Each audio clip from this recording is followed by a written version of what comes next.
Everybody, welcome to the Valentine's edition special showing of At the Net podcast. Here's the great James Scott Campbell.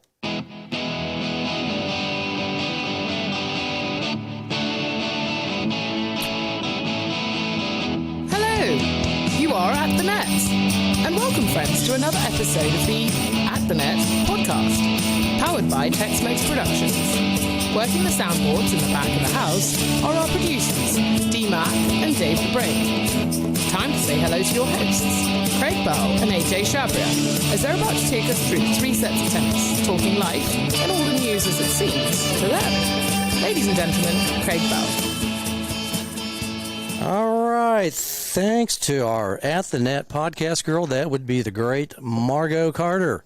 Margot, thank you for that fabulous introduction. Actually, it's lekker introduction tonight. AJ, would you say so? We're speaking some Afrikaans tonight, are we? Yes, we are. It's a great day to have this guest on. We'll introduce him here in just a second. You can actually see him up there. But this is our special Valentine's Day edition. I wore my red pullover because it is precisely 12 degrees in Dallas, Texas at the moment. It is 12 degrees. What's up with that? Yes, that's exactly right. There's about 4 inches of snow out on the ground on Valentine's Day 2021. We haven't seen temperatures like this, I think, in over 10 years. It's been, but we're still going to have a lekker time, right, AJ? Definitely. We got a lekker guest. We've got a lot of experience on the show tonight, and I can't wait to get rolling. Yep. So you're listening to Season 1. This is episode 76. Can you believe that, AJ? I can't believe it. Spirit of 76. Yep. And it's been a year and a half with all these episodes, and 76, it's not even counting all our short episodes on Wednesdays. Yep. So congrats to you and Tex-Mex Productions and all of us on that. Yeah, no, it's great to have 76 of these in the can. And then, so we're at the Net podcast. That would be AJC, who is somewhere sequestered in the woke neighborhood down at the South Dallas area, somewhere right there. Where all the cool I'm kids. in this very hipster little enclave down here, yes, right. In the bunker. Right, he's in the bunker somewhere with Sleepy Joe Biden, right? You down there somewhere? That's it. Well, but anyway, and I'm CB1 Craig Bell here at my usual spot at Bentry Country Club tonight. I drove over because we have a great guest tonight, and I wanted to make sure that we got this thing going. But we're going to be talking the great game of tennis as it seems to us. Thanks also go out to our good amigos at Tex-Mex Productions. That would be Dave the Brain DeLeo, who I was actually talking to for a couple of seconds from back of the house. Actually, he's in Maryland, and he's all the way from over at Maryland. So thanks to Dave, because I was able to talk to him via the phone and Facebook Messenger. So we're putting this thing on. So he's helping me move the dials and buttons to make us sound like real people tonight, right? We're real people. Also, be sure to check out. We are. Also, be sure to check out our work on Fireside, iHeartRadio, Apple Podcasts, Google Podcasts, Anchor, Breaker, Castbox, Overcast, Pocket Cast, Radio Public, Spotify, Twitch. We're actually twitching tonight, aren't we? I think we're twitching live tonight, and in YouTube. We're on YouTube. Basically, that's all the important communication sites the kids find popular today, right? They find them popular? That's it. Especially Twitch and all that. That's awesome. Yes. Yeah. Not twerk, but Twitch, right? No twerking with a bunch of old guys like us, right? So it's going to be only twitching. So, but and also if you're female and if you're interested in reading the opening intro like Margot Carter, let us know. We're always looking for new female voices to do the intro, even in a foreign language, right? That's right. Well, let's get to our guest. That would be. He's sitting there, the man, the myth, the legend that's sitting over there. He's from South Africa. He is a lekker guest. That is a great word in the South Afrikaan language, and we wanted to honor the great Christo Van Rensberg. Christo, how are we doing tonight? We're doing well. I'm sitting here in my cold weather here in Austin. Yep. Everything is going well, and I'm sure you had to ask a lot of people, and then everyone said no. So yes. you finally got to me because it's Valentine's night, and I was probably the only one that said yes. So you can now say thank you to me. Yeah, we must thank you, but we must also tell you. As funny as that is, you were the first on our list. You're a guy who has actually won the Australian Open in doubles in '85. This is when I was still in high school. And you and Anacone were two of the best volleyers that I've ever seen. I mean, in the class with your Edbergs and Johnny Mack and Becker, and you cats won the Australian Open, and Craig and I thought, you can't get much better guest than the guy who's won this thing. So we'll talk Oz Open a little bit. In the first set, we'll mainly talk about you and your background, and then second set, we'll talk about current and future projects, which we've gotten to see firsthand. We're definitely excited about that. So to answer your question, nope, you are not anywhere near the bottom of the list. You're at the top, mate. So I'm happy to have you on the show. I just wanted to know if was there any balls that bounced on the court with you and Annacone? You know, was there any, like, after the serve or after the return? Was there any? There weren't any ground strokes probably in those matches, were there, down in Australia? No, only when the ball kids were throwing the balls to us, it was bouncing. We had to eat our serve. The serve had to bounce before they could return it. So those were the two things. We couldn't avoid those. Right. It just didn't happen. Yeah. Was that still played on grass then at that point? Was the Australian Open? That was the last one. That was the last one at Kooyong. Wow. You know, and actually it rained during the tournament. Oh, really? And we won the Grand Slam. I never played on the center court. How is this possible? You played on outer courts every round. That was actually, I think, to our favor, because Kim Warwick, top 10 in the world, he kept winning, and they win in the semis and finals, and they kept playing on the center court, and Cash and all those guys. So obviously Annacone and I got pushed to the whatever the grandstand they called it. Mm-hmm. And then when it rained and they lost a day, and it was grass, they couldn't wait to play the doubles after the singles. So they played us the same time as the singles on the grandstand court. So lucky for us, because that center court, I did play on it the year before, or 2 years before that. I lost in the quarters, and we played on the center court, and it was really slow. Really? So I think everything worked in our favor not to play on the center court then. Wow, that's a good story. I had no idea. I was just sitting there thinking, because I've been to Kooyong a couple of times. I've been down to the Australian Open, and I was kind of thinking in my mind, okay, I know they went to hard court, but I was sitting there trying to figure out about that time. So it was about, 36 years ago, I guess, that was the last one, officially Australian Open, that was won on grass. And you had that distinction. Yeah, so two things. Don't play on the center court. I have nothing to show in my house for it. Really? I still give Craig Tiley a hard time. I said, you got to send us something, because people don't think we did win it. I have nothing to show. They banished us out to send me like a stamp or something, or a note. Right. And sign it maybe with like the Australian signature stamp, you know? That's hilarious. Yeah. You must go way back with Craig. He is, of course, from your country, from South Africa, and he's the Australian Open tournament director, or has been for the past maybe 10 years. Is that right? Yes. Yeah, he's an amazing guy. Yeah. I knew him briefly when he was here. He was the NCAA national champion at the University of Illinois. And tell us a little bit about how he got into tournament directory, which will help us talk a little bit about how you got into Davis Cup captaining. I talk about me or Craig Tiley? Well, yeah, let's start with your buddy Craig, and then how it affected you. Craig was amazing, because I was actually on the tour, and there were 1 or 2 weeks I didn't have a coach, and he was with John Loughney de Jager, a South African guy also that reached high level in doubles, and was coaching him during the time he was also at Illinois. So like in the summer, you would do private coaching. So he kind of helped me actually for about 6 or 7 days. And you could hear that he understands the game really well. And he did really well in Illinois. Mm-hmm. And when I listened to his Zoom meeting the other day, he was on a Zoom meeting, and he said his goal at Illinois was to recruit only guys who wanted to be pro players. It was quite interesting, because then he knew they had a big drive when they get to him. And he made a huge change there. And then he left there and he went to South Africa. And we all thought this was great news. He's going to be in South Africa, and South Africa is going to become a force. And what happened then is he had some ideas. They didn't like the ideas, so he left. And the day he left was hard. It was hard, because I knew how valuable he was. So he went to Australia. And again, it's like whatever he does, like, turn into gold. He's just got that talent. He has a vision.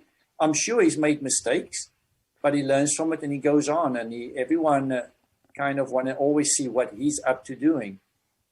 We would like to let's go to part 2 of that question. I want to know how that inspired you, because you've got a Midas touch, and we'll get into current and future projects. But with things like coaching tennis, with things like running a remarkable UTR drop shot tournament series. So tell us a little bit of how that inspired you, not just as a tennis player, but as a manager, as a businessman, and as an administrator and promoter.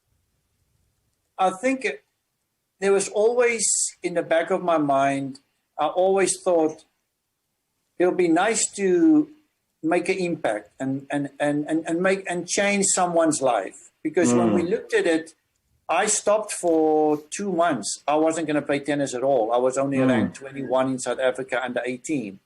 And I got one phone call to train for 5 months with a top junior in South Africa that was a year younger than me. So for 6 months, I was on the court. But if I didn't, that's actually my late father-in-law made the call. And if I didn't say yes, I would have worked in a bank or do something. So one phone call changed, and then Brian Sheffield, the energy person that is sponsoring my tournaments, he came up to me one day and he said, listen, I love tennis, and can you help me run a tournament? And we kind of just sat down and we both said the same thing. We want to help kids get points and get to that next level. To do that, they need to play tournaments. So let's start at the bottom and give them that opportunity. So we played the USTA tournaments 2 years ago with points, and it was a huge success. The feedback was great. So we felt, you know what, the girls and the guys, they loved it. Let's do it again. But because of COVID, the USTA didn't really know if they were going to have tournaments. So last year we did a UTR. So we are in the process now of discussing 2 25s and maybe 2 UTRs in the summer. So we are kind of trying to figure out how we're going to do it. We'll have a meeting about next month on this, but we're definitely going to keep doing this because we're helping people, and it's great for the community in Austin because the people love tennis, and maybe we can grow and get better players and bigger tournaments. Christo, as much as we loved live streaming that tournament, the hope one day is to have crowds come and watch this.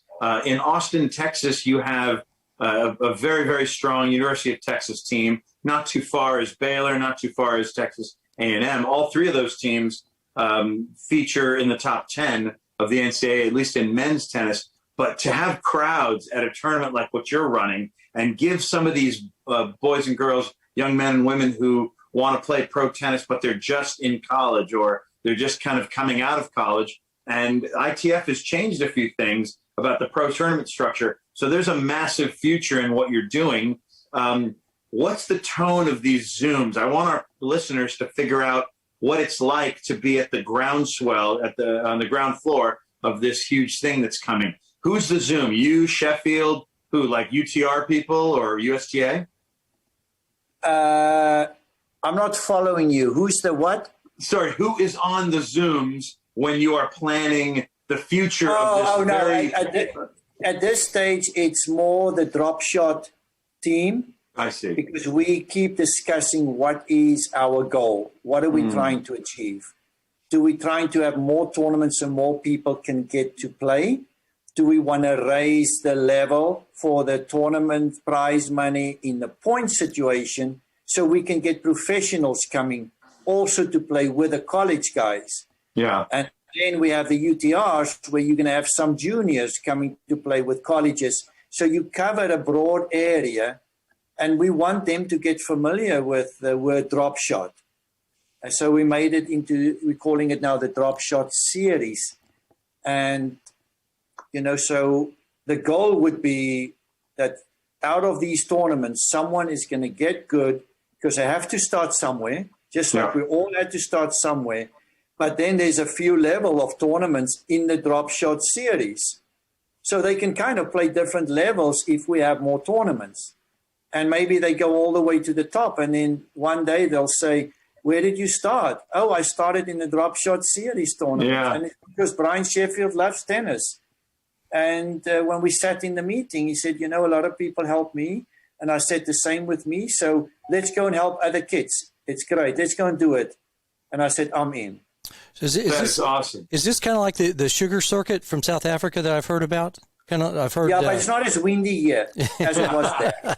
This one comes without the wind. Okay. But it is like a little circuit. Yeah. I think we want to kind of show Texas that, listen, there's a company that loves tennis and get familiarized with the Drop Shot name. And then we have our website, dropshotseries.com.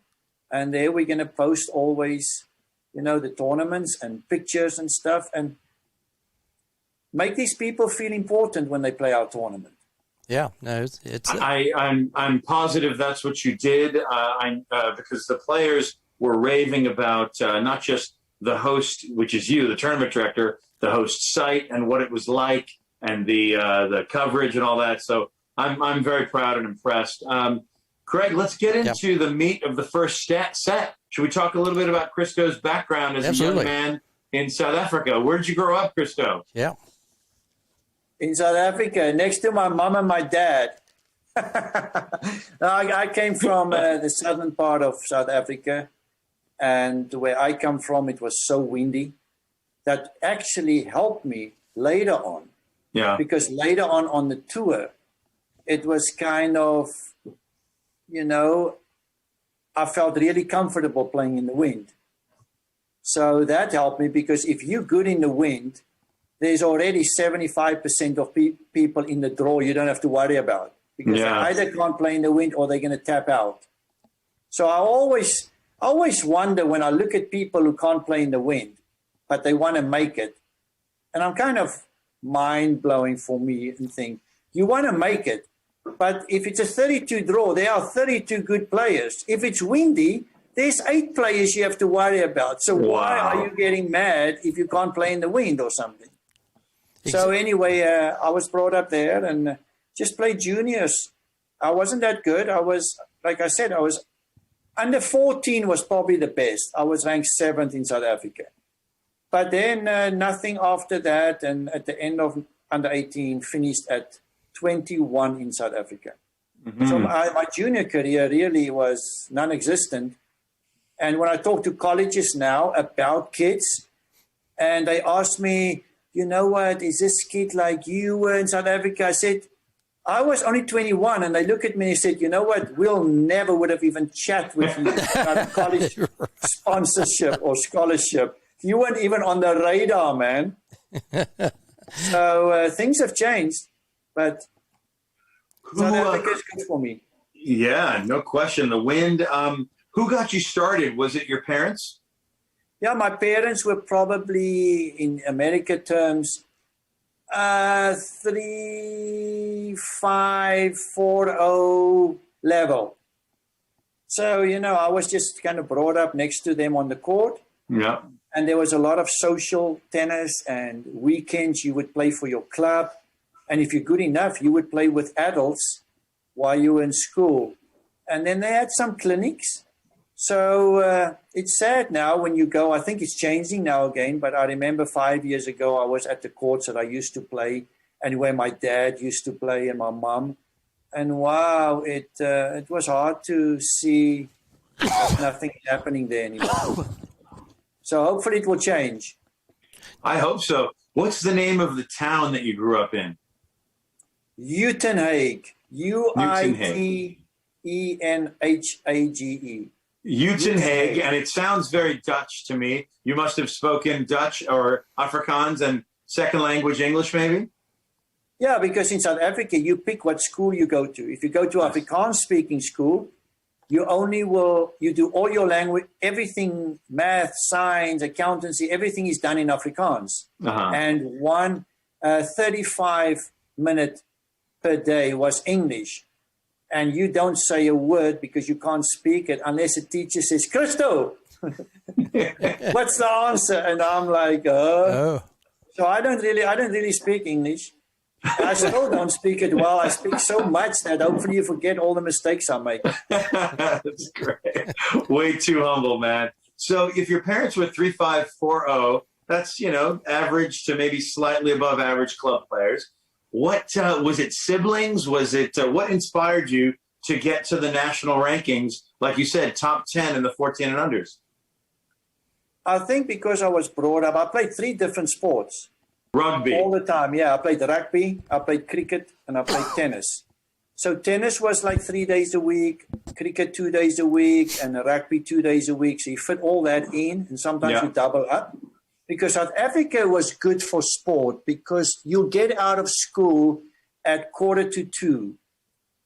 So you then can go back after you go home, you go back to the sports field, and you could do a sport from 3 o'clock till 5. And this was really weird for me when I came to America and my daughter started playing softball and she played tennis a little bit. It's like the school gets out, she gets home at 4, at 6 o'clock because they keep them after school. And I'm like thinking, that is so hard. And then they start doing homework at like 9 at night. So South Africa is a little bit easier to do sport. And because I love sport, my brother was 8 years older and he played cricket. So there's always balls moving at my house. And him and I would play in the backyard because you always want to play with him and his friends. For sure. And he was probably annoyed because I'm 8 years and I'm young and I always want to play with them and I'm not good enough. But, he always says he's the one who taught me ball sense. And that's probably where it started. And Linky Boshoff won those US Open doubles with Ilana Kloss, and her mom coached in Utenay. So at the age of 6, I went for coaching with her. And then when I got to about 12 and 13, Linky would come home for the holidays and hit with me. So suddenly you also got that, wow, someone that's playing overseas is hitting with you. So that's how that process happened. And I really had to pick between cricket and tennis at the end. I stopped rugby when I was 13 years old. But cricket, I played till 18. And then I had to make a big decision, tennis or cricket. It was tough. And then finally at 18, you decided to go with the tennis exclusively. No, tennis. I didn't. So I stopped. You didn't?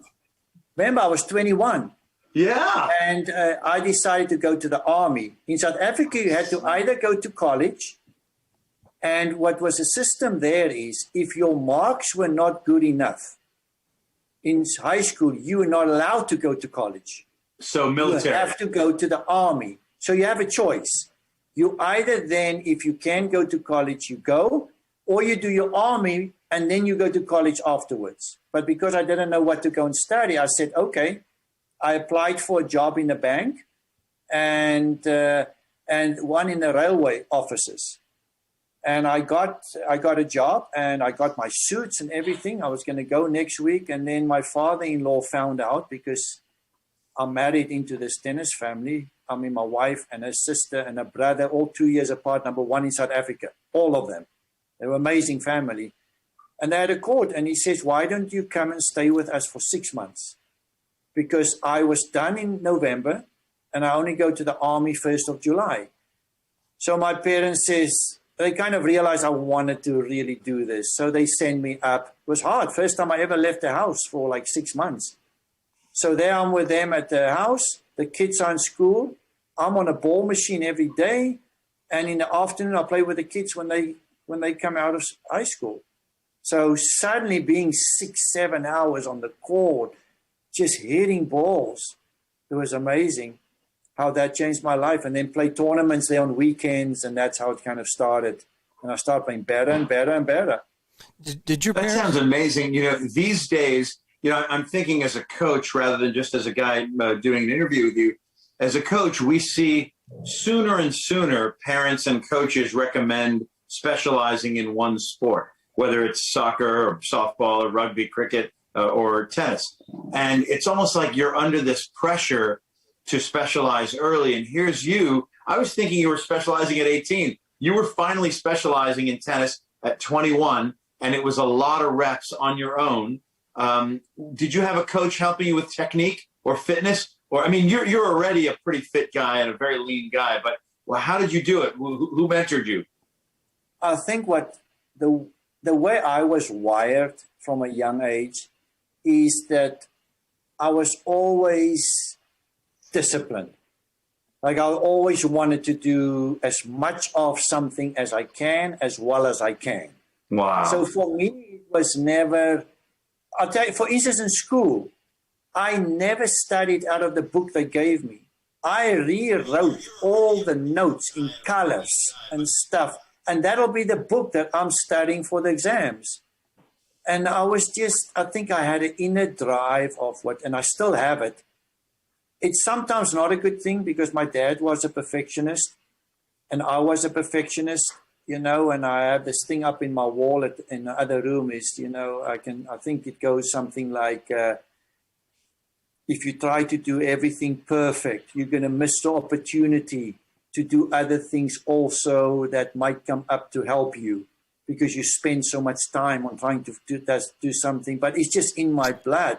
It's how I do. And I look back and I say, I think that's why I ended up training with Lendl for about 7 years, because I never gave up, even if he beat me 6-love in a practice. But if we go running, I would run. If we go bicycle, I would do bicycle. And if we get up at 6, I get up at 6. So I never had someone telling me to do that. And, wow. And I'm definitely, I'm an overachiever. You're either an underachiever or overachiever. And one day I went to Lendl, I said, sometimes you just get sick and tired when people say, you should never have been that good. You are suck. You just suck out everything out of your game that you can. And some days you just don't want to hear that. So I said to him, what do you do? Because it was a little bit for him the same. He was just out playing them because he was so fit and he could go hours and hours. He says, Christo, when they do that, you just say, thank you. Thank you, because you saw I did something good then. I trained harder than you. Yeah. Yeah.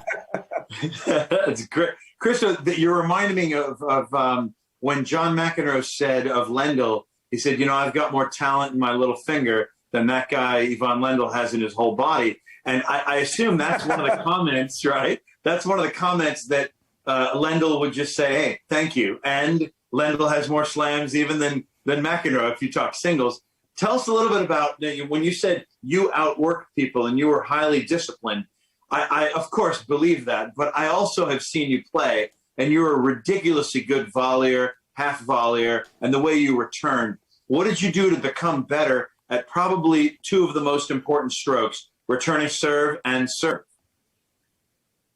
I think it's to do with coaching, and I'm a really big into this system that we can share, because I've learned that coaches can make or break you. It's very important. And I was fortunate, whether it was true or not, I'll give you an example. When I started with my coach in Great Neck, New York, Peter Fishback. He coached Brian Teacher, winning the Australian Open, Amos Manstorff, 18 in the world. He got me when I was 285. And he kept telling me, you're a good volleyer, and you can return, and you can slide. So he kept talking about some shots all the time, instead of so much try to help the other stuff and work on it. But I wonder if I had been with a different coach, maybe I wasn't that good. Maybe he just said it, but it became good because when you keep hearing that you're good in something, and that's the thing with coaching now. I'm listening to some of the players in South Africa and people who coach them and parents. You can always find something to fix in a player. Even when Annacone coached Sampras and he coached Federer, as good as they are, there are some things that needs to be fixed, but you have to let some stuff go. Yeah. And I've just finished a book here that I'm a terrible reader. But I just read this book because someone told me in South Africa about it. 70% of the important stuff that you're going to do, focus on that. Make the others manageable. Otherwise, your whole life, you're going to think, wow, today that was that thing I couldn't do. Tomorrow, the coach is going to work on that thing because it's not good. The next day is going to work. At the end of the day, you're never going to know what you do well because they keep on to fix the things that needs to be fixed. I know it's important. But when you get to 16, 17, 18, you are molded. You are either have a big serve and you have to work around the serving game, or you better be a grinder and go and get fit. That's how you're going to make it. How are you going to tell Nadal at 23, listen, but you got to have to work on your half volleys. Let's spend 10 hours a day on your half volleys and let's work on you. Don't run around backhands. You run it. He's molded. And Federer, you're going to tell him, hey, every ball high and heavy. High and heavy, don't go in. He'll be going nuts after half an hour. Rafa, do so you I'm very big on, I know coaches want to help, but that's a big deal. A big deal is you got to fight your battles. Otherwise, you're going to ruin a kid, and you got to make him understand how good he is in certain things. Rafa, do you think that you'd be a good serve and volleyer?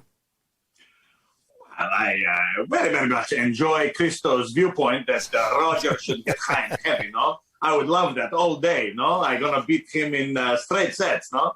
I would love that game plan. As for me, serve and volley, I don't know. I can adapt. No, I can try.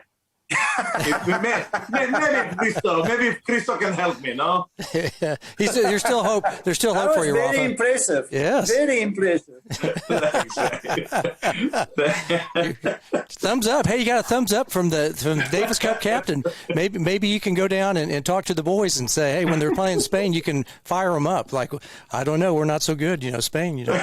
South Africa, you guys are good. I'll talk to Lloyd Harris, all those guys, and inspire them to beat up on Spain. I can't wait for this one. That'd be awesome. Yeah, he did well in Australia, and he actually, I watched a little bit of the match because I actually know Mackie McDonald well. Oh, good. Yeah, from because California.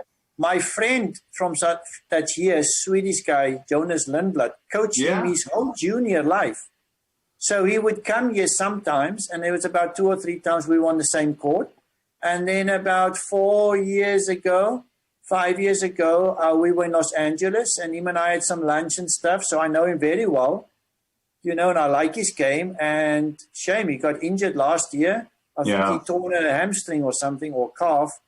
So good to see he's in the 4th round of the Australian. He's about to play one of the 4 top seeds. It's Medvedev, and I believe it's late tonight. I'm going to try to catch that either late tonight or early in the morning. And, you mentioned Mackie, but I want to talk a little bit about who you will be. CB, should we go to the second set officially? Let's go. Let's move over there. Let's roll. Who won the first set? You always win the first set, man. Me? Okay. I just pressured you that second serve from the start before you got your rhythm. That's got right. my break, right. And I survived holding. Okay, so 6-4. I'm up 1 break. You're up a break, but it's our turn, baby. Second set, we always talk about. The balls are getting heavy now, and you're at the baseline, and you see my serve is just losing some pace. I have to make a few low volleys, and you're grinding me. I can see it. Let me turn on the wind machine. I'm going to turn the wind machine up. Let me turn the wind machine up so we'll get. No, because then it's going to be too easy for me. Huge advantage for Christo, yeah. Hey, second set, we always talk about current and future projects. We've talked a little bit about drop shot and the future of that, but I want to get to South African Davis Cup since we're talking about Oz Open too. You've worked with Mackie. He's in the first round. Lloyd Harris won a few Only about 2 days. Not serious 2 days, but I've chatted with him. I like. And Wayne Ferreira helps him also. All the time, yeah. But now he has a guy from the USTA that helps him full time. So Mackie he's doing great. Yeah. He also has a friend of ours who, the last time I saw this guy, his name is Jaime Pulgar Garcia. He's a Spanish guy. And the last time I hung out with him was at Craig's club about a year ago. He and I were hitting with one of the same kids. So Jaime is helping Mackie also. But I want to shift to who's on your team. We love Raven Klaassen. We love Lloyd Harris. Who else is on this team that you're going to lead? And how are you, with COVID, how are you establishing a relationship and a rapport with these guys? So just remember, I only got the job out a few weeks ago. So Brand new. now it's mostly kind of. It would have been harder for me probably if it wasn't COVID. I'll tell you why, because we would have played next week after the Australian. We would have played the first tie. And obviously coming in, you would have to just go off ranking. Yeah. Because I don't know all the players. Now I at least have time. It's now going to be the weekend after the US Open in September. So I have time now. So my goal now is I'm actually, again, just like my tennis was, I'm now getting involved in things I don't need to get involved. I'm also now want to know what's happening with the under-18s in South Africa. They're not my players yet. My players are now out of the group that I'm going to look at is obviously Kevin Anderson. We hope he would play for the reason South Africa is playing Venezuela. The government, there's been problems with them. So they're not allowed to play in Venezuela. Interesting. So we're actually playing in South Carolina.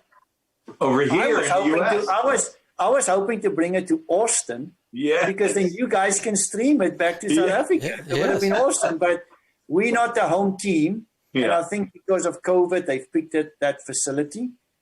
So we're going to go there. It's a weekend after the Australian, after the US Open. So I think Anderson has not played Davis Cup.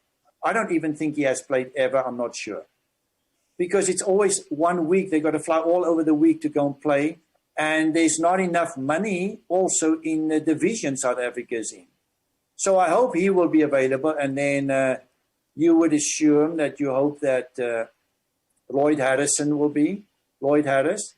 And then you have Raven Klaasen. So you have 3 guys there that's really good. After that, you're now going to have to look at maybe a guy who's 30 years old who has played Rulofse or the college guys. The next group that I'm looking at, so my goal now is to look at as many videos as I can of about the top 12 guys in America playing college tennis. Because that's really my next group that's going to feed in. And luckily... And I'm trying to, and I hope that we could maybe take a lot of these kids for that tie down, because to have an atmosphere and getting them excited about Davis Cup, because the chances for South Africa to play in America, and the college guys are kind of half of my group, we'll never get that chance for at least 2 or 3 years before we get to that level. So it could be a blessing that we play in America. Massive blessing that you're playing an opponent who can't host Venezuela. So they're doing it up here. And this is only 400 or 500 miles from where you live anyway. So I'm going to call it first. I'm going to say we're going to come and watch a very rare Davis Cup tie. Venezuela, South Africa. We will bring vuvuzelas to I have 3. I have 3 in my house. I love it. I blew it. I was blowing on it 2 nights ago because there was a dog outside that kept barking. So every time he barked, I had the vuvuzela. So he would stop, and then he starts, and I go vuvuzela.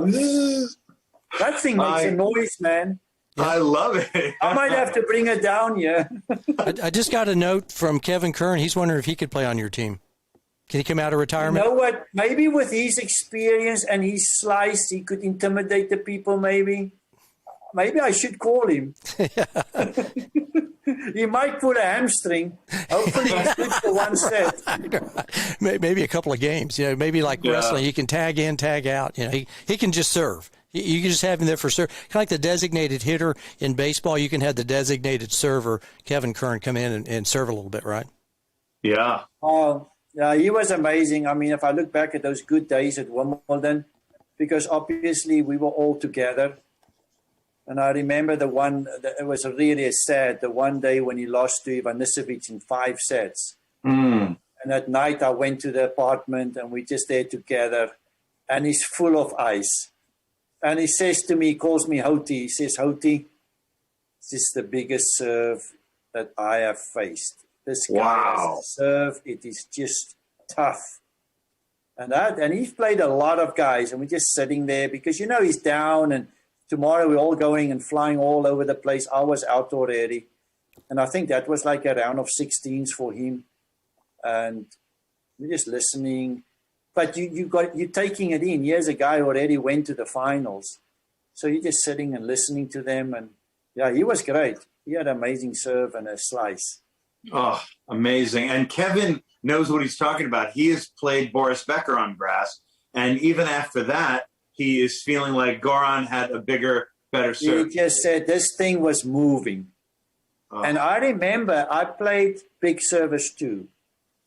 And I played Goran in Sydney indoors. It was in October. And I lost to him 4-4. And I came off, and I actually felt quite good. But he never served the body serve. He only served to the corners. And every time you would return, you were on the stretch. You had to stretch right or stretch left. There was just, and I scrambled, and I would make it, but I couldn't get to the second shots. It was just, he had and when he got nervous, he served bigger. Yeah, he just went. He didn't want to play. That makes sense.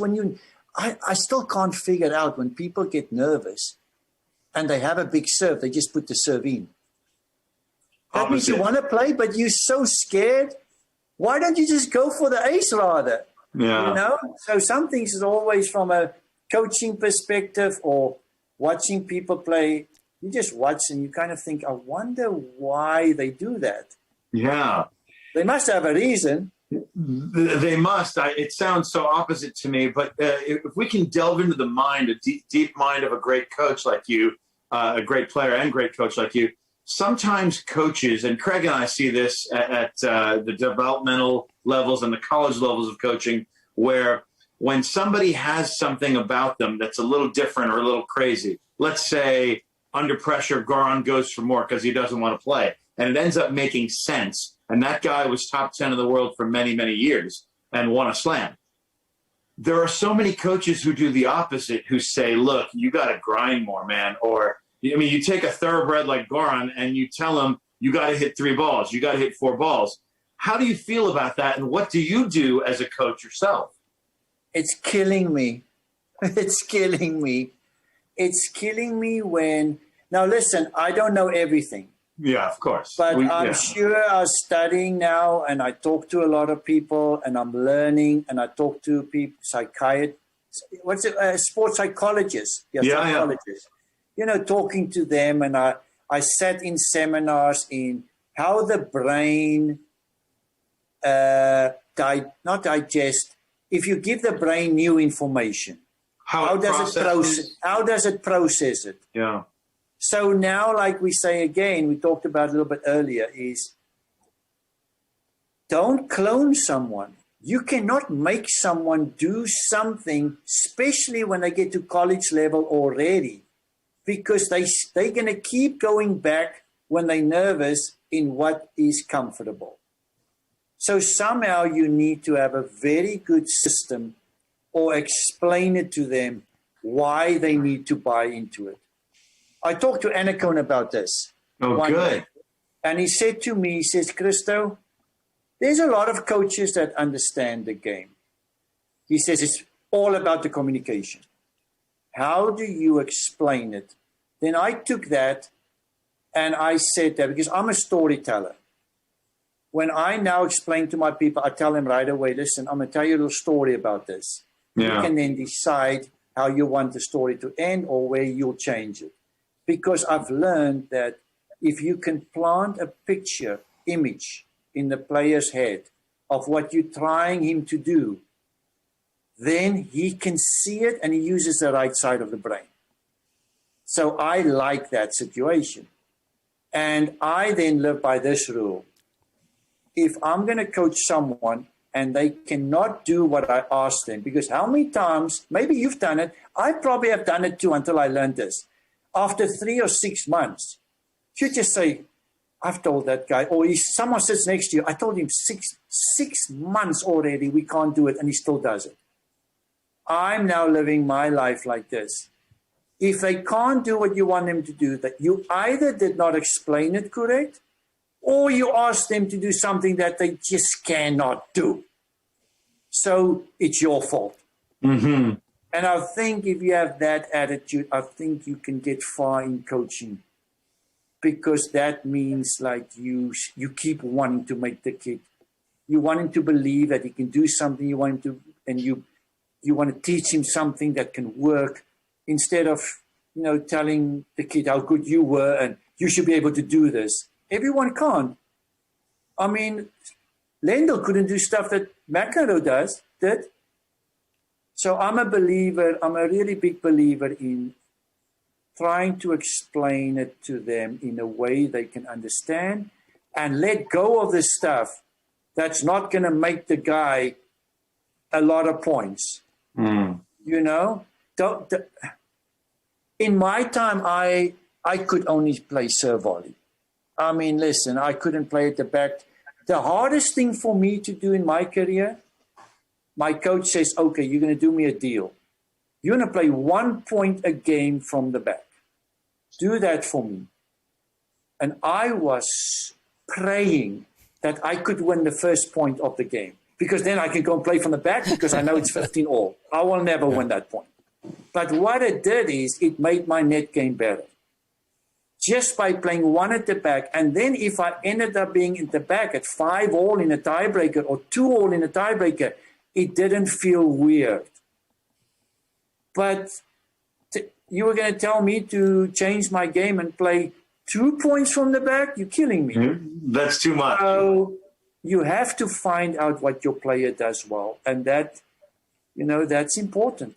As captain of South Africa coming up, will you probably be listening to a lot of coaches? I mean, there's some private coaches out there that are really good, and they've gotten these guys to where they are. Is that part of the process too? Are you going to be listening to their personal coaches as well? Do you like their input? Yes, I think the goal would be, when you go down now to the 18s, I'm going to not worry about too much the 16s and 14s, because I won't have time for that.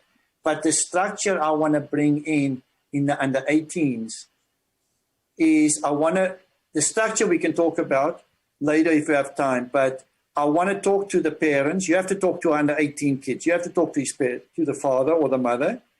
Then you talk to him, and then you got to talk to the person who coaches him, because you have to build a trust.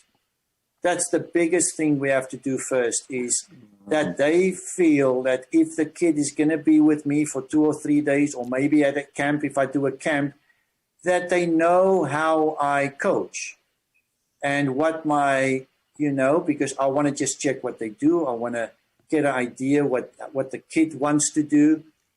So for that reason, you had the nail on the head. I will talk to them.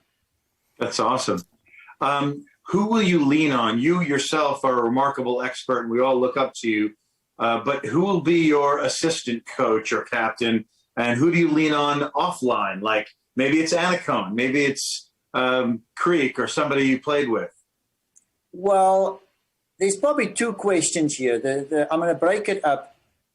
About the players, I will do it through the people in South Africa, because like Jeff is coaching the #1 doubles team from is it Colombia? Colombia, Robert. Faru and Cabal. Cabal. So he's coaching them. So he obviously knows a lot, and he is the head of player development in South Africa. I see. So the Fed Cup is under him, and the Davis Cup, and he is the head of the system. And that's why I took this job. When he had it, I know him as a person. He has values, and he's a great guy, and he gives everything he has, and he was a great player until he got injured. So I will talk to him, and then underneath him is a guy that we know very well that actually played with my wife in the juniors in South Africa. So she knows him well, and I know him well. He is kind of under Jeff, but he oversees all the juniors. So he gives me all the information about ITF tournaments. So I'll be leaning on them about that talent. When I talk about people, how they play, if I see videos now, then I have my little group, and I've already brought my coach in to watch with me some of these videos. And also on the side now, I'm actually, for the first time, coaching 6 days a week. I coached the top seed of my women's tournament came to me. Oh, yes. So I'm actually now back full-time in tennis. And funny enough, I'm enjoying it. I bet. I'm really enjoying it. I bet they're enjoying it. Are these the girls from University of Texas who recently graduated? No. The girl that came to me is Fernanda Contreras that played at Vanderbilt. Her grandpa is actually the best Mexican tennis player. Wow. In the 1960s when they won the Davis Cup, I think. So, and her father is a coach here and stuff. I watched her at my tournament. I thought she was really good. She actually got a mechanical engineer, a degree at Vanderbilt, was ranked number 3 in college tennis. Yeah. And in Texas, number 1 on the 16s and 18s. So she can play, and she has a one-handed backhand. I saw it. Yeah, give me some props, man. I know that shot inside out. Yes, you do. So when I watch her, I'm like saying to my wife, I said to my wife when I was watching, because my wife played Wimbledon and my sister-in-law played Wimbledon, we're all there. And I wanted to see this girl because I knew of her, but I've never seen her hit a ball. And after 45 minutes, I walked back into the tent where we ran the tournament out of, and I said, wow, I would love to coach this girl. She does everything I understand. And she lives in Austin. And I kind of let it just go. And what I did in the tournament, what Drop Shot wants to do, what we want to do different than the other tournaments, and what I can do, and I have the opportunity. The 3 people that work for me all played Wimbledon. And so when the kids were losing or they came, we made a thing to talk to them after they lost, you know, and say, listen, if we got to watch their match. And they knew we all were at Wimbledon. So for them to come and hang out with us, it's fun. And somehow this girl lost in the semis. And I walked up to her after the semis, and I know she was down because she was a top seed. And she's going to go pro. So she wants to make points, but there wasn't points, but money. So I just said to her 2 or 3 things. I said, and 2 days after, that's all I said. And 2 days after the tournament, I got a call from her. And she said, can I come and see you? And a long story short, she says, Christo, I've never had a coach in my life. Yeah. But her dad was amazing. I could not do it. He said to her, I'll support you in everything, but I'm going to be your father. I'm not your coach. But he'll hit with her anytime she wants. And he never, I had him on the court a few times now working with her. I said, you tell her because you know that. He says, I'm the father. I'm dad. So humble. So anyway, that's how the story is. And I said, I would love to actually coach you. And So she's well an done. amazing person. So anyway, we'll see where that goes. This is a brand new development since Thanksgiving of 20. And I happen to know the man who won the men's tournament that you ran a week before that is bugging you for coaching also. That guy's going to be good. He's so good. He's going to be good. There's a chance. I'm trying to talk to Brian Sheffield that we have these 2 players playing under a drop shot team. Yes. And I help them when I don't have to work on the tournaments. I would love to do that.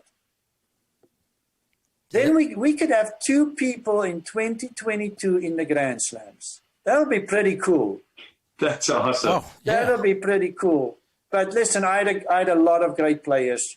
The girl who won, Savannah Broadus, and the 16-year-old Liv Hofter, that Taylor Dent and his dad coaches. Amazing players. And it was fun for me to watch the level of these kids and how they play. Now I can relate also the guys who played in the tournament. I can now relate to Zachary Svider, the guy who lost in the final. I mean, amazing. Just before the tournament, his coach called me. That was David Nankin. South African guy, he says, you should watch this kid. He's going to be good. And I coached Nankin at the US Open. So it's such a small world. And I'm watching this match, and it's just, now I can relate the South African talent. Where are we, college level or under 18? Because I've seen what Abib, Spider, Broaders, I'm not in the women's side, but you can just get to see now, where does Fernanda Contreras fit in? Mm-hmm. But it's interesting. I'm learning a lot now. And I'm watching tennis now, the Australian Open a little bit more, because Contreras has a slice. Yeah. And Barty has a slice. Oh, the best. I'm really enjoying watching Barty play now, more than I would have, because I have a player that has a slice. Yeah. Craig knows I go nuts. I love Barty's the best, my favorite. And I would love to see her play that very variety-filled, diverse kind of tennis and bring it to a home slam. That would be amazing. So I'm cheering for her to get this one. Old school in the new era, and it's going to go there back again. I'm telling everyone now, 4 or 5 years from now, it's just my opinion, and I get hammered for it. And I've talked to one of the top players' coaches. I think the baseline game is getting plateau. Yeah. How much harder and how much bigger can that go in the next year or two? Then you're going to have to start bringing in another shot. Are you going to go back to the net? Are you going to bring a slice? You're going to have to be a little bit, it's going to get plateau. But people says, I'm nuts. I'm crazy. It's not going to happen. I'm going to say now in 2025, I think the net game is going to come back. It's going to be back. You're leading the charge. We are writing this down. Yeah. So it's fun for me, and just to take a quick break before we go to the, not really a break, but just a moment. I'm Before we enjoying give how... Craig a chance. Before we break for Craig. No, I'm listening. Oh, he's all about. He's going to lead the third set. But I want to know what I want to just kind of comment on is you are so knowledgeable, but you're also so humble, and it's very interesting for us, for me right now, to see your learning process. I want you to tell us what the attitude is, and maybe even what you're doing materially on a day-to-day basis to be so open. Like, I know you mentioned you're such a hard worker and such a disciplined player back when you were a player, and we'll get back to that in a minute. But I want to ask what your mindset is being a guy who is, 60 years old roughly, and you are learning more than a lot of 30-year-olds that I know, that I've had work for me. How are you doing that? I think it's a little bit in what I said earlier. I'm now going to have a job. The Tennis South Africa hope that they made a good decision in appointing me, so they hope that I can bring something to the table, and I want to prove to them I can. So I need to learn things about how to do that process. Mm-hmm. Then I have Contreras, who I'm coaching. When someone comes to you and asks you for help, I think it's the most humbling feeling that someone says, I'm going to pay you because I believe you can help me. And that's pressure. Also, if you don't think that is pressure, I don't think you should do it, because you are going to make mistakes. So I'm now going and finding out as much information from my contacts and what I'm seeing and what I'm believing, because you're going to have to make a decision, and I've made it now. And apart from that, I've also realized, and I've always said this, one coach does not know everything. And I get hammered for this always, because they said tennis is different. One player should only have one coach. And I said he should not. He should have more than one. Now, for this reason, only one coach should coach strategy. And if there's a flaw that you think you need to manage and get it a little bit better, if it's in that 30% that the kid is not good enough and the players are going to get to it, we need to make it manageable. If I cannot teach that stroke, I'm bringing someone in. So now I need to find, and also I've realized that mental is a huge thing in tennis. When we played, looking back now, I should have done more with it, but it was kind of new. I'll give you a great example in mental, and I can't wait one day when I can look this guy in the eye and tell him I'm Christo Van Rensberg. Because my girlfriend, sorry, you need to know this story. It is actually a great story, I think. I love it. My friend David Frost played golf. He was obviously a very good golfer. And he said to me, listen, in the golf, we have this amazing guy. And I sometimes talk to him, but a lot of guys do. He's a golf guru, mental. His name is Rotella, Bob Rotella. He's world famous in the golf.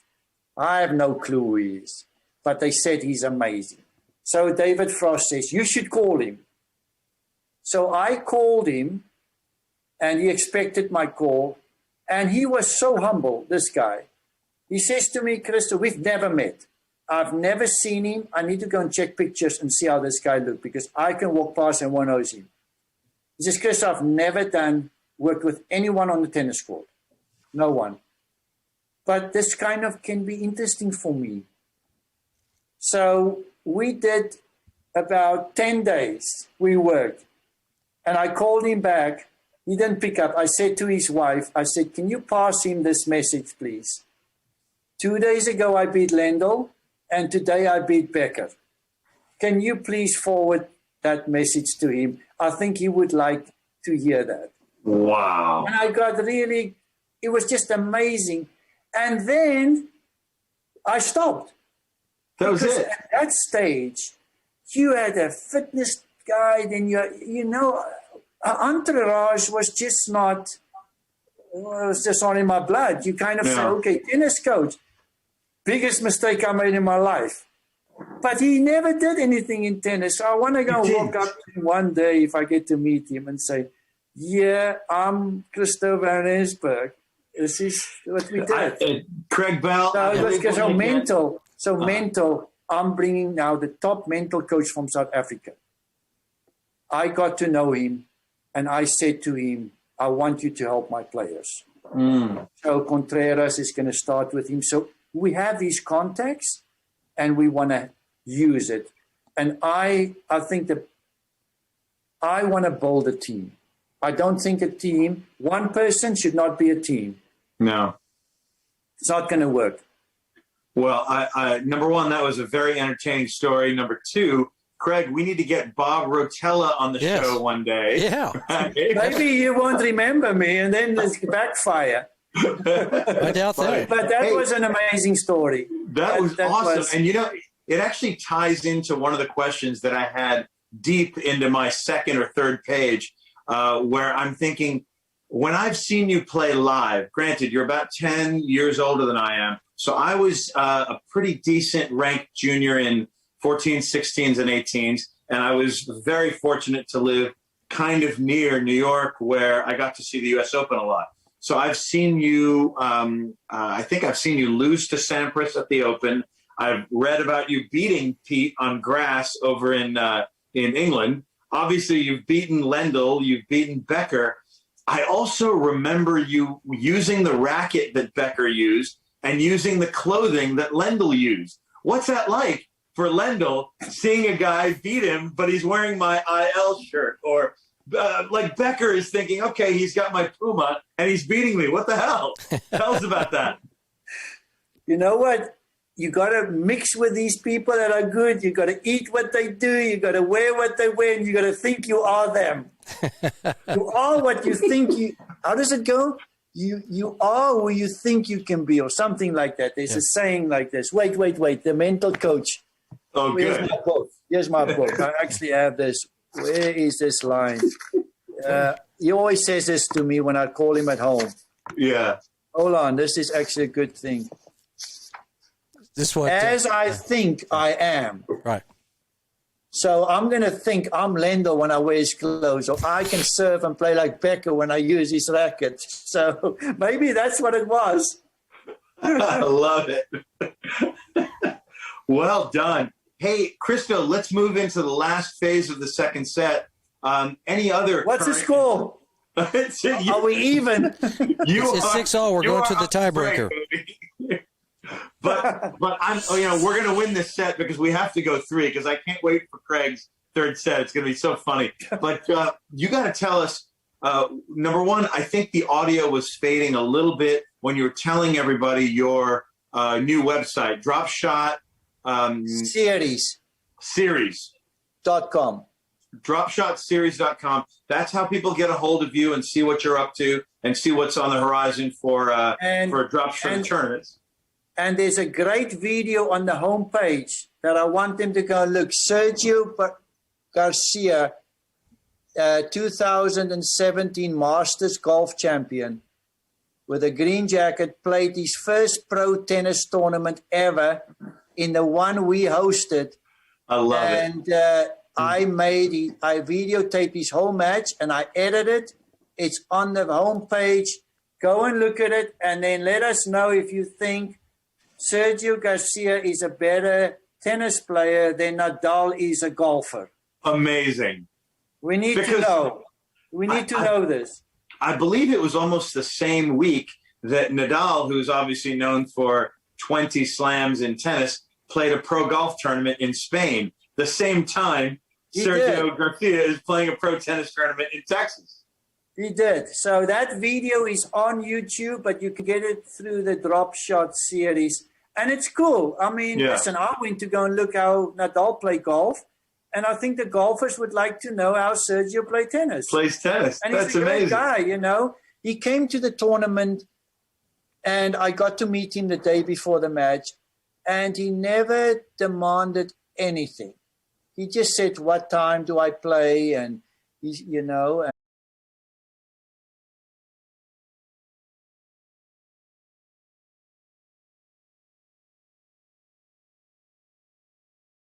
Garcia likes tennis and Amir loves golf. They just formed this relationship. And that's how they kind of got to, and then supposedly they have the similar age kids. So they hang out most of the time when they're here and they became friends. And Amir, I think Brian Sheffield knows both of them. The three of them kind of said, hey, it'll be fun if you want to play doubles. And he said, yeah, I love tennis. So maybe we'll get him again, I hope. I think so. I love when something is not a publicity stunt arranged by agents. This was organic, the real deal, and what a moment for a legend pro golfer to come play a pro tennis tournament. Well done there. Hey, you mentioned... They had set point. Amazing. They had a set point, so it was very tight. Amazing. Hey, you mentioned Elna, your sister-in-law, Monica, your wife. Tell us a little bit about, I'm intrigued. I remember them as pro tennis players. Tell us, and your brother-in-law was a pro tennis player too. Tell us a little bit about how you got into such a tennis family like that. Well, now we go back to, the young days again, but they were like the top tennis family in South Africa because there's 4 kids. The 4th one didn't play. And then the other 3 are all top in their age groups. And their mother coached them. And the mother didn't start tennis before the mother was 21 years old. Really? So it's an amazing story. Then the mother started playing and was ranked 5 in the world in the 55s. Come on. It was the most amazing family. And the father was probably 40, 45, 40. So every afternoon too, sometimes he'll come back from work earlier and I would play a set or 2 with him. But the father would run clinics and camps a little bit. He was just very big in tennis. He was a genius, a statistician. So every weekend we went to tournaments, and if there weren't tournaments, we would play, all of us. So it was just a great setup. There was tennis day and night. You lived it. They had a court at home. That's tremendous. Ate, drank, and slept. All 3. Huh? Ate, drank, and slept tennis. All 3. Ate, drank, and slept. Awesome. Yeah. Awesome.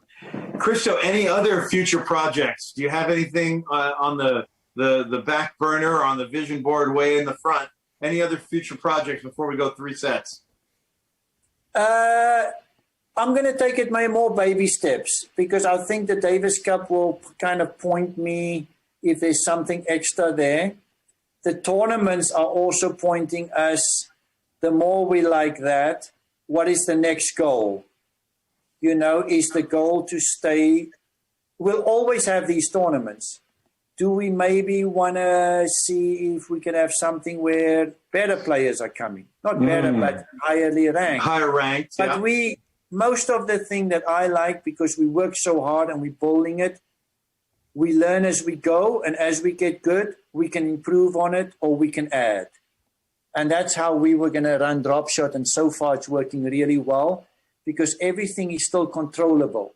We can run a tournament with 3 people or 4 people. Yeah. So that helps. And we don't need offices yet, you know, with 30 people in it.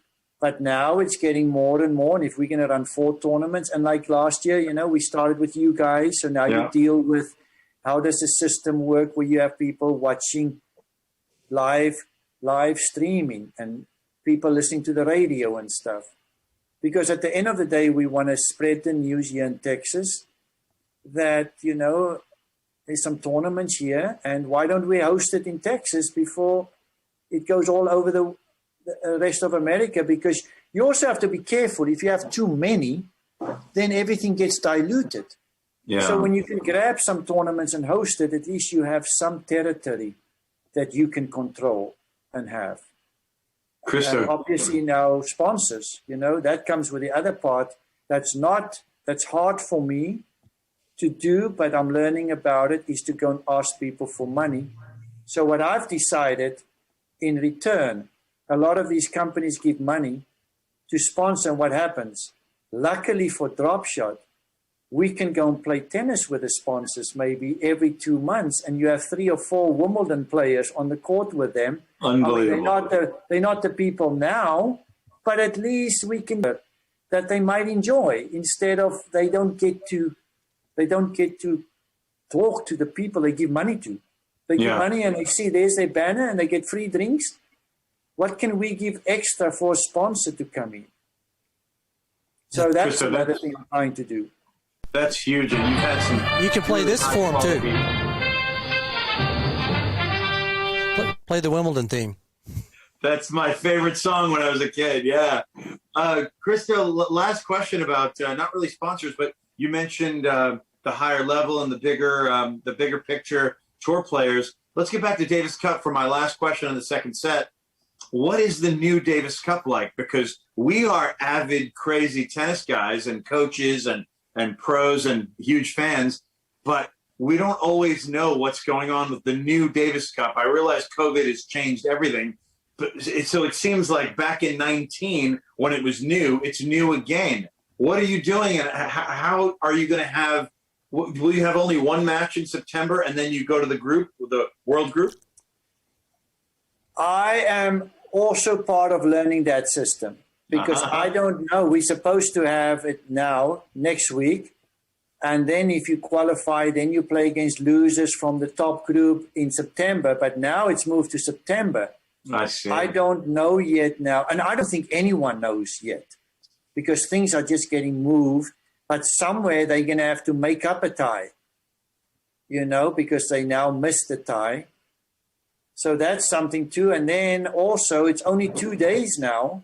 Yeah. And they play the doubles before the singles on the second day. So if you have a singles guy playing and he plays in the doubles, he's playing doubles before singles. That's kind of unheard of.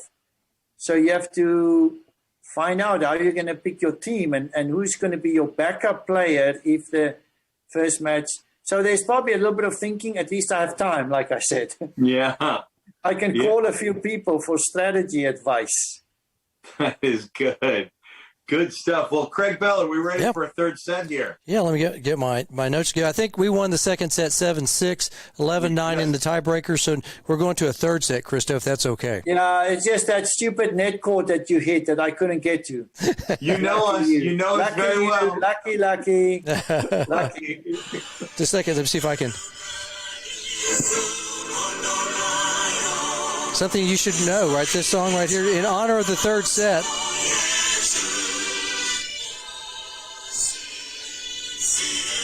The South African national anthem. So I thought we'd play that just in honor of the Davis Cup captain right there. That was awesome, Craig. There's I'm going to have to learn the words. I'm going to have to learn the words because there's like 3 languages in this thing. I did the English version. So I saw all the other ones, and I couldn't understand what they were saying, but I got the English version down. So that was. Christo, what are the languages? Afrikaans, English, and is it Zulu or?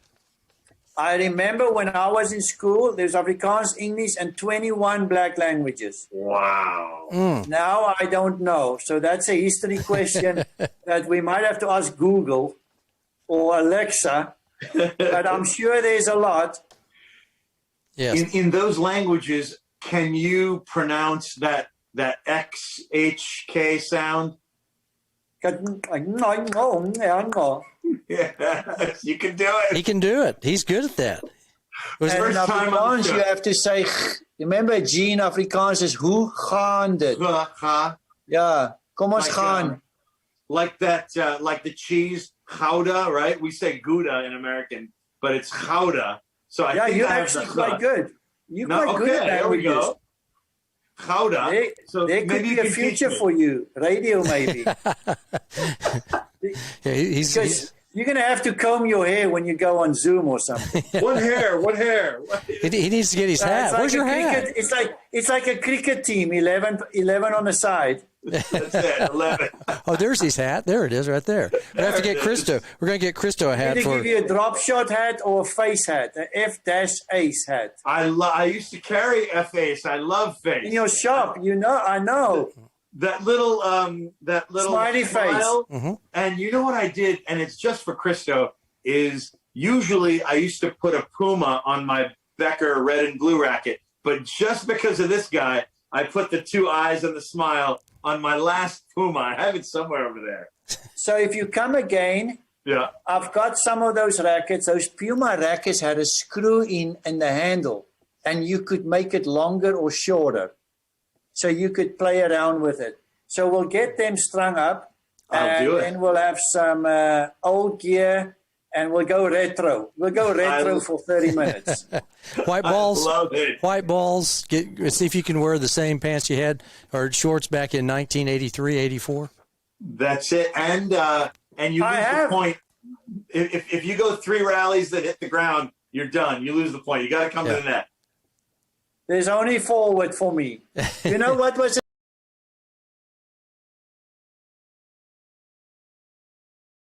one was before tiebreaker starts, he would just come over, he says, Christo, and it's interesting actually because it makes sense. And it's good for coaching. What did we do best? We would go to the net on every return of serve. Always. So we would say always, first serve, second serve, we would just go. If we didn't go, we'll tell the guy to poach.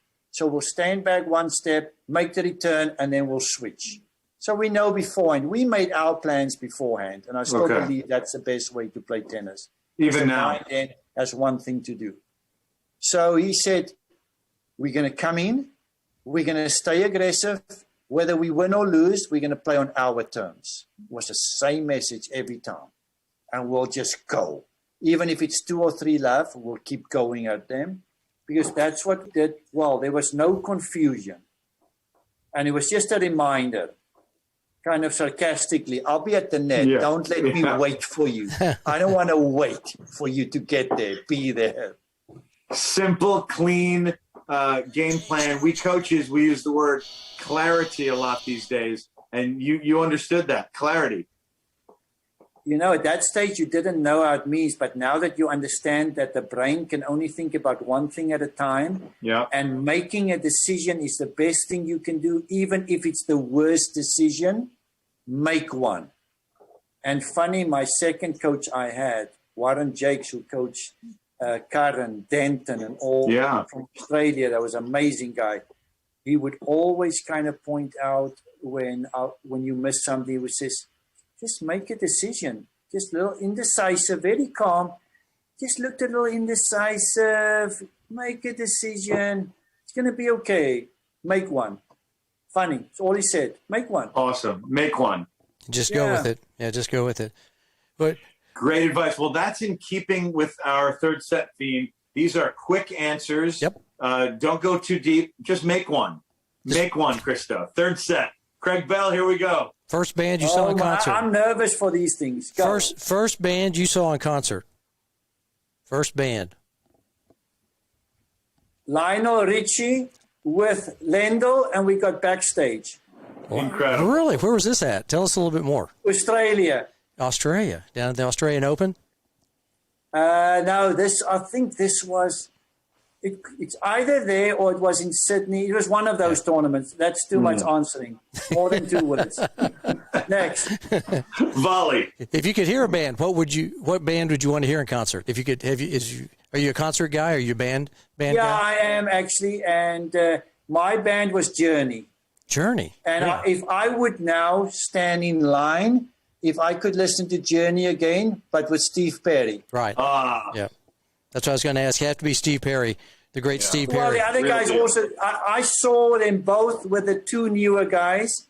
And I just love Steve Perry. He's got that raspy voice. But the other guy is quite good also. Yeah, you wouldn't think that they sing alike. I mean, they're like doppelgangers. They don't look alike, but they sound alike. I mean, they really are close. I mean, it's unbelievable. If you just close your eyes and listen to both of them, they almost sound very similar. It's kind of eerie.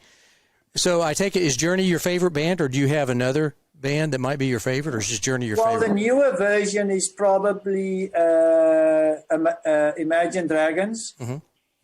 Oh, interesting. And I actually an Adele fan, believe it or not. I love Adele. Interesting. Yeah, I'm getting older. I'm 58, but he did round it off to 60. Sorry. So it needs to just be a little bit. Sorry, buddy. Sorry. He's rounding totally up. Okay. Totally okay. I have a little bit more hair than you, so I'm okay. You do, man. You got it. So now that you're in the music capital of the world, live music capital of the world, that's what Austin is considered, the live music capital of the world. What's the type of music do you like? Do you like rock? Do you like jazz, Zydeco, classical, country and Western, country or Western? I'm becoming a little bit more country now. Are you really? You are. Yeah, I do. I can put the 100.7 on. Listen to Blake and Gwen a little bit, and enjoy that. So I think now country is probably moving for me at the top. So do you own a pair of cowboy boots? I actually have 2, and this is my treat. This is my treat on Black Friday. I go and I get my boots, and then last year I got my other color boots. So I've got 2 great pairs, and I've worn them 3 times in 2 years, but they look in top condition. Perfect. Impeccable. Do you have a hat? You have to have a little bit of a buckle. Yes. You need a little bit of a buckle. I think you need to get a Drop Shots belt buckle about that size, and that'd be kind of different for tennis. Instead of a trophy, they win a belt buckle, kind of like you're in the rodeo. I think we got to get creative with our trophies. I agree. I'm trying to change Brian Sheffield's mind to say that I think we need to get more something, if they have it in their collection at home, that people says, what is that? And that has to be something Texas. Right. Yes. What do you guys think? Yeah, Stetson. So? Get a Stetson. Get a hat. Do you own a cowboy hat? Do you have a cowboy hat? Not yet. Not yet. Well, Not yet, but I might need one. The only thing when you have it, what do you do with it when you travel? You have to wear it all the time. You got to wear it. You can't pack it. Huh? You have to wear it. That is something that you cannot. You don't put it in with your. That's the only thing, unless they can design something. Okay, Sorry, I got distracted. No, here. no, we do that. Nothing new. That's what we nothing do. New for me. That's how our doubles game goes. We try to distract the opponents. That way we can, we Got can stuck win more on the points. baseline, had Right, too you many did. balls. So here's the big question. Now, this is tough for me to figure out because I've asked this question a lot. So if you're in a band, this hypothetical band, and you might have been a band, which member would you be? Would you be the lead singer, guitarist, lead guitarist, drummer, keyboards, bass guitarist? What position in the lineup is CVR in this band? I played drums when I was a kid. No, we didn't know that. Really? Well, different drums. Okay. Drums in, when you walk on the field and you Yep. and that stuff. Mm-hmm. I don't know. Maybe drums or lead guitar. I think. I don't think would be bass. Lead guitar. I think lead guitar because I would go and practice some funny moves to go high and low and then I would probably go and do the anthem with some extra stuff and lead guitarist I think would be awesome. Like a Hendrix, like a Hendrix, you'd have the wah-wah pedal and or an Eddie Van Halen, Eddie V. Yes. Yeah. I like. Yes. Well, that's. I think, and there's more strings. There's more strings than you can be creative with. Yep. So, well, I love it. First paid job. I work in a sports shop because remember I finished school in November, so I had to get a job, just a little quick job. Worked in a pro shop, and every time they asked tennis stuff, I could help. But most of the people come in, they want something to do with fishing stuff. Yeah, I just could not learn all the hooks and all the gauges for the gut and the sticks. What do you call it? Strings, poles. Yeah, and all that stuff. Yeah, sports shop. Right. Sports shop. Sports shop. Tennis and fishing, they kind of go a lot together. Favorite movie, TV show? What do you like to watch? When you have your moment, do you binge watch on Netflix, or do you like to just sit down and watch tennis on TV? I mean, what's No, I actually don't watch that much tennis. But now I am. So TV show, I love The Blacklist. Haven't missed one of The Blacklist because I like Spader. Yeah, James Like Spader. that guy. Yes. And I like him. I actually like The Neighborhood. Interesting. That's a comic. That's a TV show about, do you know The Neighborhood? I've heard of it. I've heard of it, about the white guy that moved into the black area. Yeah. And he is so funny, that white guy. He is he's so funny. So The Neighborhood I like a lot. We watch that. And then a movie that I'm going to watch again. I know it was a really good movie, was The Sixth Sense. Oh, yeah. Yeah. I thought that was an amazing movie. I do like Ghost. So favorite movie, probably Ghost. Interesting. Ghost. So I'm gonna go down a rabbit hole here. Do you believe in ghosts?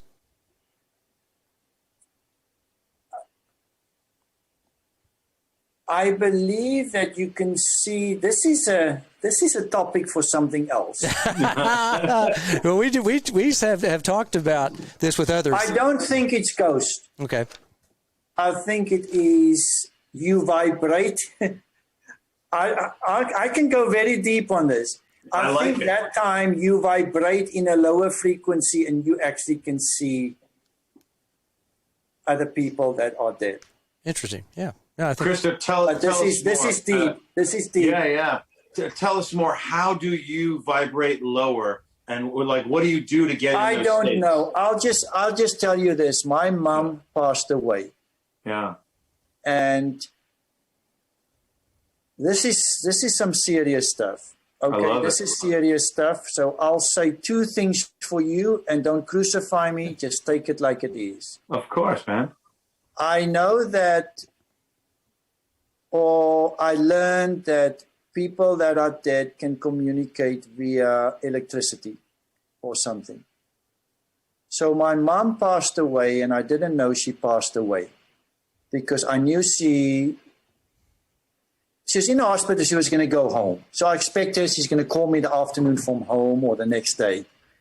So about 2:00, she passed away, and I was still in bed at 8:00. It was a 6-hour 7-hour time change. It was like after 2 and it was 7 o'clock in the morning. I see. So the phone rang and I picked it up. It was next to my bed and there was just no one on the other side. And then about 2 hours, an hour later or so, my brother called me and said, my mom passed away. Mm. And he said to me the next day, he calls me, he says, I'm going to tell you something, Christo, and take it like it is. He says, when I walked out of the hospital, my cell phone rang and the number was untraceable. It was a completely different number, and it was about 10 past 2.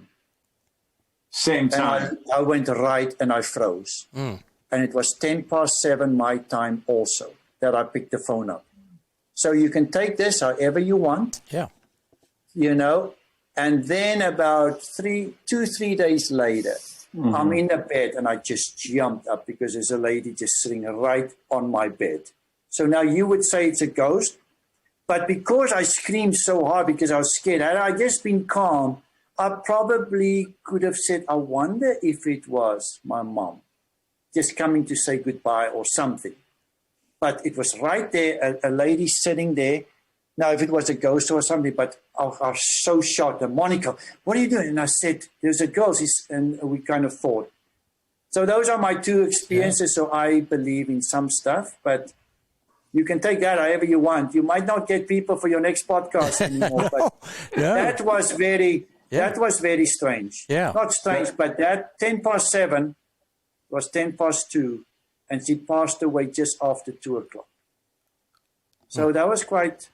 You can't not think about this. Yeah. I think there's something out there. I personally think there's something out there that we can't explain, whatever it is that goes on. And I'm with you. I have had some experiences like that. So now I'm totally against when a kid is 6 months old or 3 months old, and they come to the parents and they said, I saw something, I saw. And they said, and they talk them out of it and they think they're crazy. And you should not do that because the kids are so naive and they're so young and stuff. They probably can or whatever, but we shut the door so quickly that that's deep. Yeah, that's deep. That's good. That was This game just had a lot of rallies. Break point to you, break point to me, break point to you. Okay, what's the next question? Breakfast, lunch, or dinner? What do you like to eat? Dinner. Dinner, really? Okay. Dinner is my favorite. Yeah, my wife, breakfast is her favorite. Mine is dinner. Well, but I eat 3 meals. I eat a lot. Yeah, and speaking of dinner, so that's going to lead us to this next question. So you can invite any people from history. AJ and I know we're going to be invited to this soiree. I like to say the word soiree because I'm from Oklahoma, and that's a big word for us. I need to think now. Oh. 4 people, just 4 people you'd invite. You know, I think instead of soiree, let's go with a braai. There we go. South African braai. And who's Christo? Oh, you're talking about the food. Yeah. Wait, I'm going to ask my wife this question. Okay. Monica, I've got to pick 4 people that will invite to a very special dinner. This is my mixed partner. I played 3 Wimbledons with her. She should help me out. Well, tell her to come on over. She's amazing. Get her in there. Sure. No, she won't. She has my face shirt on, and I don't advertise for free. Okay. No. Okay. So you have to pick 4 people that you would like to have or a couple dinner people. with. Just a couple people. Any era, any time in history, any discipline, sports, politics, philosophy, anything. You're kidding me. See, we're good at this. And you didn't think we could talk all that much. Oh, he knows. Let's come back to this question. No, okay. Well, okay. East Coast, West Coast in the U.S. East Coast, West Coast. East Coast, really? What part of the East Coast? Are you like up in like Massachusetts, that area, or down more like Florida? Too cold. Too cold. Florida, Miami, right? Key West. Probably in the middle. No, not Florida. Maybe mid up. I'm not a California person, although San Diego has got great weather. Oh yeah. I'm just not that. I'm not that side.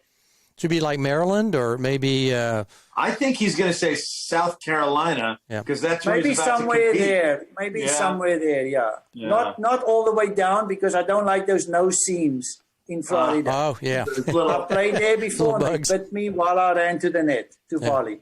They were biting me. Mountains or beach? Terrible. Are you a mountain guy or beach guy? Not a beach guy. Oh really? Mountains. Because I was brought up on the beach, but I don't think I like the sand that much. But I will go to a beach. Okay. But a nice pool, a really nice pool is. I'll take that above the beach. Sunrise, sunset. Are you a morning guy or more of an evening person?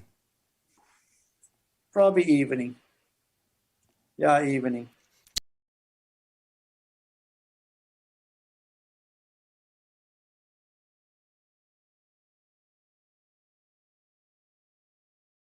Christmas.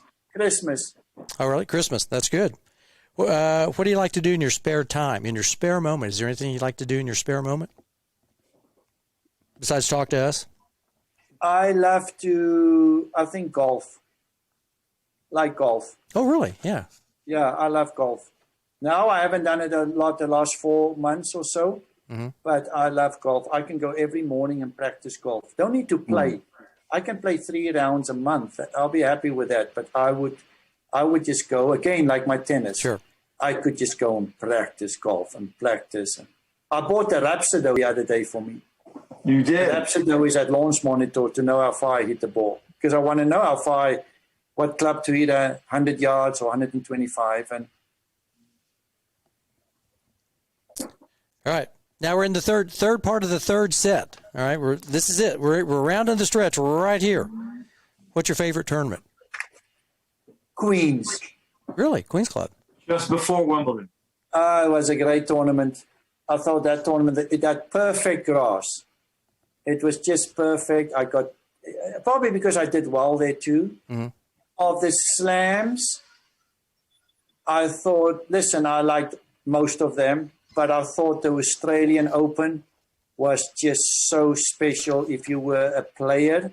For the reason is we stayed in apartments, and anywhere you stayed, you were, when the transportation picked you up, they had the most amazing transportation at the Australian Open.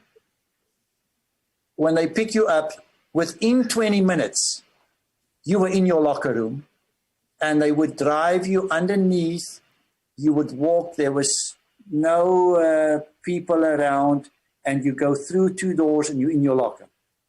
Wow. And that was tough for the U.S. Open, because at the U.S. Open, you could not go back to your place if you played singles in the morning and doubles late afternoon. Because the trip, you leave the hotel, by the time you're in your locker room, an hour. And if there's traffic, and by the time you get to the practice court, it's at least an hour and 45 minutes planning to get there. Where the Australian was just, you go home in between the matches. So, is there somebody you'd like to have played in your career that you didn't play? You know, anybody that maybe, did you play Mac and Connors and those guys? I played McEnroe 3 times, and Connors only once. Courier, I played Agassi. I think I would have liked, I've only played Borg in exhibition. So probably would have been nice to have played him, you know, because, I mean, he was like, at my time, he was the guy that kind of rewrote, did some amazing things at a young age. Otherwise, you have to go back to the older people. Yeah. I would say Borg, probably. Yep. That's good. That's a good answer. Who's your favorite tennis player then? Current, favorite from past? Is there somebody that you really looked up to when you were growing up in South Africa, possibly? I actually was not into that. And sometimes the Wimbledon final was on, and I was like 17, 16, and I would kick some football, or we would play cricket outside, and my dad would come out and said, Borg won another Wimbledon. I said, okay. So I never really was kind of watching, and because I played so many different sports. Yeah. Yeah. Speaking of which, sports, if you wouldn't be involved in sports like you are so heavily, what would you be doing today, do you think?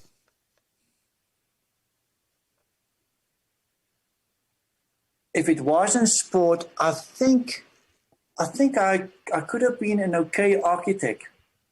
Interesting. Because I did drawings and my dad did drawings, and I'm very meticulous of because I do drawings with pencil, people's faces. That was a hobby for me when I was younger. So I like that art. I didn't do something abstract.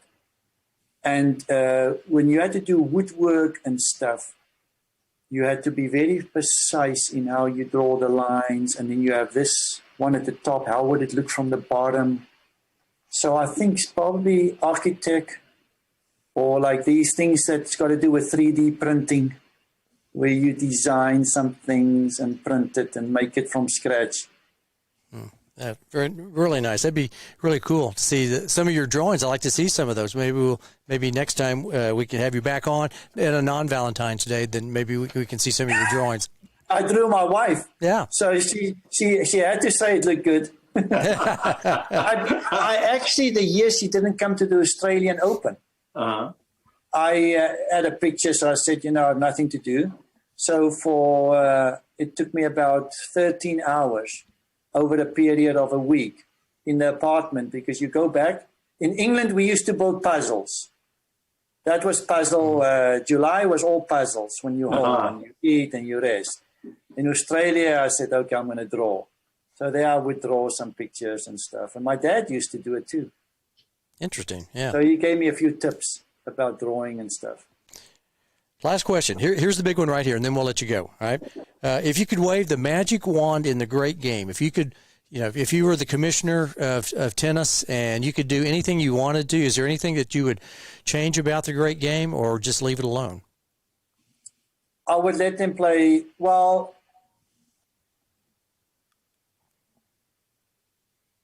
I would let them play net courts. Interesting. Because the thing is, I feel then there won't be any confusion. Is it a net? Wasn't it a net? Just let it go. There's no doubt. There can't be. I would try to eliminate mistakes that maybe an umpire can make, because they're all human. So, and I've also I've played a match where the umpire didn't hear it, and all four of us heard it. And then I realized it has to do with how the sound traveled, because it's impossible. And then he sits with a little machine and he says the machine didn't come off. So you can't blame him. He's got to go. So just make it easier for the umpires and let them just play the net court. Now, I know that the Australian Open right now doesn't have umpires other than the chair umpire. Are you a fan of that? Do you like that, where it's all done by electronic? Electronic. There we go. Couldn't think of the word there. Sorry about that. So they have sorry, I didn't know that. They have all lines called electronic, and the umpire just jump in. That's it. That is correct. So I have mixed feelings about both, and I can't make a decision yet. And this is the two things I'm fighting at. So my coach and I actually discussed this. There's so much money. I like every call to be to be correct. I don't want people to make calls and it ruins lives. You hear about history, about baseball, about the guy. I listened the other day to a guy that was going to throw a no-hitter, and they made a mistake on the first base, I think a few years ago. Yes, a couple of years ago. And for the rest of the life, that guy can't say that he threw a no-hitter. I don't want that to be taken from someone. And in tennis, by a bad call, it could ruin. So, and don't tell me that some you get, some you don't. Doesn't work like that. Some people only get one chance and they don't get. But on the other hand, my coach the other day said to me, we're taking away the enjoyment of the crowd, because who's the guy that everyone wants to watch now is Kyrgios. They can't wait for him to do something and scream, and And people went to watch McEnroe. They wanted to know how many vases he's going to break today. There's that. People want action. So are they all going to just become robots and sit there and watch and clap their hands? There's no, nothing is going to weird happening. Are we going to lose spectators? So that's one side of the coin. The other side is for the players. There's a lot of money. So let the machine rather tell me, should I win this game or should I lose it? So I really don't know. Kind of mixed I think emotions. if I'm a player, electronic. I would have liked. Yeah. I would have liked to have known. When you see a ball bounce and then you look at the screen, is it as far out or as close as you thought it was? And we never had that luxury. Yeah. Yeah, no, it's an interesting question. It's an interesting dilemma, because I was just watching. I was like, where are the lines people? And I didn't know if they did it for COVID reasons or because technology is so good now that they. That's a question for Craig Tiley. You can ask your buddy Craig Tiley next time you talk to him. I will ask him when it's time. I'll give you another example about line calls. Would you? Yeah. Yeah. The late Bob Brett. Shame, I just found out he passed away. He was Recent, a month ago. Great friend of mine and helped me a lot on how to play some people. So I liked him a lot. I thought he was great. He told me one day, him and when he was coaching Ivanisevic, they played on clay, rallying and stuff, and they both looked at the mark on clay, and they both agreed. Did not agree if it was in or out. The one said was in, the other one out. On clay, Same mark. That's how tough it is to call a line sometimes. Yeah. So you have to make it easier for the umpires. They get so much flack. Shame. Yeah. It's a tough call either way. So, but well, thank you, Christo. That's it. Actually, we've taken an hour and 48 minutes right now and counting of your time. Wow. I talk too much, man. You're so good. You're such an amazing guy and a great guest. And your wonderful wife, Monica, deserves a proper Valentine's Day goodnight kiss from you. I'll take her some ice cream. That's right. That's it. There we go. Chocolates, ice cream, something good. Christo, you and Monica have a wonderful night. Yes, thank you. Speaking for Craig and myself, we have had a remarkable night with you. This was just tremendous. Thank you. Thank you. Yes. Yeah. Thank you very much. We really appreciate, the time, and especially on Valentine's Day. It's been a lot of fun. Hopefully you might want to come back and we can answer a few more, ask you a few more questions, maybe get your dinner guests and all those. We'll give you time to think about that. Hey, one last thing. I know you're like me. You love Ash Barty. I think you want her to win the Australian Open. Is that true? I think because if she keeps winning, then it's fun to see how someone survives there with a slice when she needs to play a slice. It's just fun because I understand that game and to see what she does with it. See, it's different than we did in the old school, but she finds a way. But she's an amazing athlete, huh? Such an amazing mover. She's really quick. You have to be quite quick if you play that game. So quick. And she's not tall, so she's not hitting 120-mile-an-hour serves. She wins with guile. My next question is, and this is the last one, if Ash is your pick in the women's draw, who's your pick in the men's singles?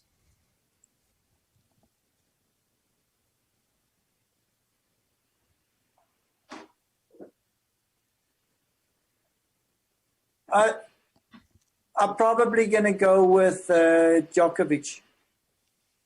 My ultimate goal would be for Djokovic, Nadal, and Federer to end with the same. But I don't think it's going to happen. I think Djokovic is going to go past them. You think? Yeah, I think he's going to go. Because, listen, he was unlucky. He got defaulted in the previous slam. And the guy is still... I think they probably both going to pass Federer. I think Nadal looks pretty good. So Nadal has to start. I think Nadal has maybe one or two more in. And then it's going to be Djokovic catching him. So I think at the end of the day, but that would be good. Yeah. If the three of them end the same, we're very fortunate in the era we live. This is amazing. Yeah. We got to see Sampras break the record. Then we have these three players. Then we have Serena. And we had Steffi Graf. We had just this group of people in our lifespan that just was putting records out there. Yeah, I don't know if Steffi's will ever be broken. I don't know if anybody can win a Grand Slam like she did anymore. I mean, she's since Rod Laver, she's the only one. Now, holding all at the same time as opposed to a calendar in a proper year. The next year she had 3. Yeah, she lost in the final. She could have had 8. I know. Unreal. In a row. Right. Unreal. And you hardly ever hear about her. You know, she just kind of quietly lives in Las Vegas with Andre and just kind of happy to be who she is. Isn't that amazing? I lost in the U.S. Open 1 year early, and I was a friend of Gunther. Heinz and Gunther, I just know that, he probably wants sometimes a guy to practice with, and I walked up to him, and we were really good friends. And I said, listen, if you want me to hit with her at the U.S. Open, call me. And he was so happy. He says, yes, please, can you come tomorrow? We are starting at 7:30. And I'm like, why did I tell him that? Because I live in Great Neck, New York. I had to get up to make it 7:30. It's like when the moon was still up. And I did that 4 day, every second day when she didn't play. I did for like 3 times. And we just go and play with her. And 9 o'clock, 9:30, when everyone arrives, we're done. But it was quite interesting. I got to play against her and practice with her when she was the best in the world. And it was just interesting to feel how the ball came off her racket. Yeah. So at least that I made my bucket list. Got to practice with the number 1 men and women on the tour.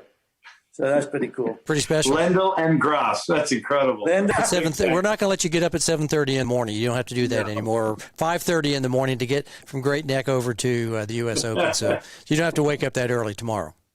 Always good to see you guys. Thanks for inviting me. Really what a pleasure. Christo, you guys are doing great. Yeah, well, thank you. You, buddy. And keep in touch. And I'm going to watch that Sergio video on your site. Yep. Once again, that's dropshotseries.com, everybody. Thanks again from Dallas, Texas. That was Christo Van Rensberg. Big thanks. Yeah, thank you. Austin, Texas. Austin, Texas. Austin. That's right. He's down in Austin, the live music capital of the world, right there. All right. Have a good night, Christo. Yeah, cheers. Well, very nice there, AJC. That was a lot of fun, wasn't it? That was a blast, Craig. Well done. Yeah. Really fun questions. On one hand, I'm like, oh, gosh, he didn't answer the 4 dinner guest question, but he gave us so much more in terms of coaching, but also the paranormal moment. That was unreal. We dug deep, and he really dug deep. Thank you for that. Yeah, and also we're recording. We got kicked off about 17 minutes ago. For some reason, we got bumped from on the 3rd set. So we're recording this right now. So those who are listening or have been listening, we'll definitely get the audio back up because we got bumped for some reason. Maybe it was the paranormal. Something happened with some paranormal activity or something. Man, like that. The algorithm did not appreciate that weird stuff. That was great. Right.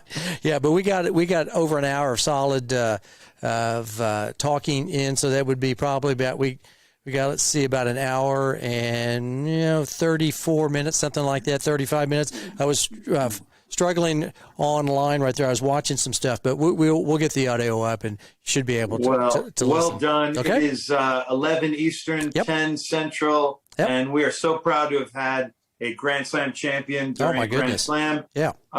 Craig Bell, as we sign off, give me your picks for the Australian Open, and then maybe you can talk a little bit about what's going on next week. Yep. And, of course, Wednesday night we've got our tennis shorts. Tell me, men's and women's singles, who you got? Well, I'm like Christo. I think Joker's probably going to win this. Not that my favorite is not there. That would be Roger Federer. And I do like Rafael Nadal. So I think those two guys still, as boring as it sounds, they're going to be in the finals. And I think Joker wins that. And I'm going with Naomi Osaka to win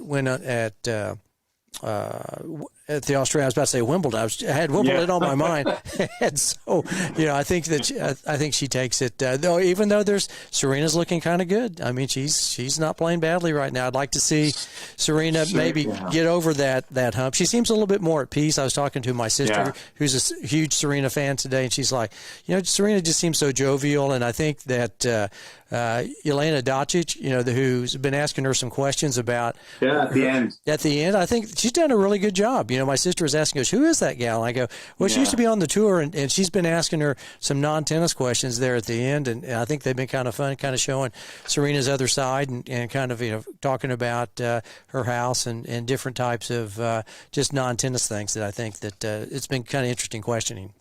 Yeah, Jelena Doncic is a big fan of the At the Net podcast, and I can just confidently say that you and your third set it's been a great influence on her non-tennis question. So well done, buddy. Well, yeah, we dig deep in that. That was a good rabbit hole we went down with about the paranormal. Awesome. Oh yeah, I'm so glad you explored that. Well done, buddy. Yep. Well, let's do a little outtake music here for At the Net. We're going to be signing off tonight right there, and that's the great James Scott Campbell right there. And we can play a little music here, but for a couple of minutes. And thanks for listening to Season 1, Episode 76 of At the Net Podcast. Join us in 2 weeks as we'll be talking with another Austinite. That would be Craig O'Shaughnessy. Craigo, the stat guy. Craig O'Shaughnessy has coached Matteo Berrettini, Novak Djokovic, and we're going to learn a ton from him. We've gotten to know him in Dallas, in Austin, at conferences, and I'm so glad we booked him. Looking forward to that. That is the 28th. Is that correct? That's correct. Yeah, we'll be off next week. I've got something to do on the 21st out here at the club. Huge event, yeah. I got a big event, and so hopefully it's not as cold as it is right now, because it is now 12 degrees still. When we first started, it was 12 degrees, and we've got about 4 inches of snow on the ground. So hopefully it's not like that next Sunday. It'll probably be 75, and sunny. But also join us Wednesday evening, and you were talking about this at 8 p.m. on our Instagram page with tennis shorts. That's kind of a fun, interesting take with you and I, right? We always explore what's inside Craig Bell's tennis shorts. And I say not a lot. There's not a lot. 2 legs, 2 pockets, 2 questions, and lots of fun. It's about an hour, so join us in the comment section. Wednesday night, 8 Central, 9 Eastern. That's on Instagram. Yep.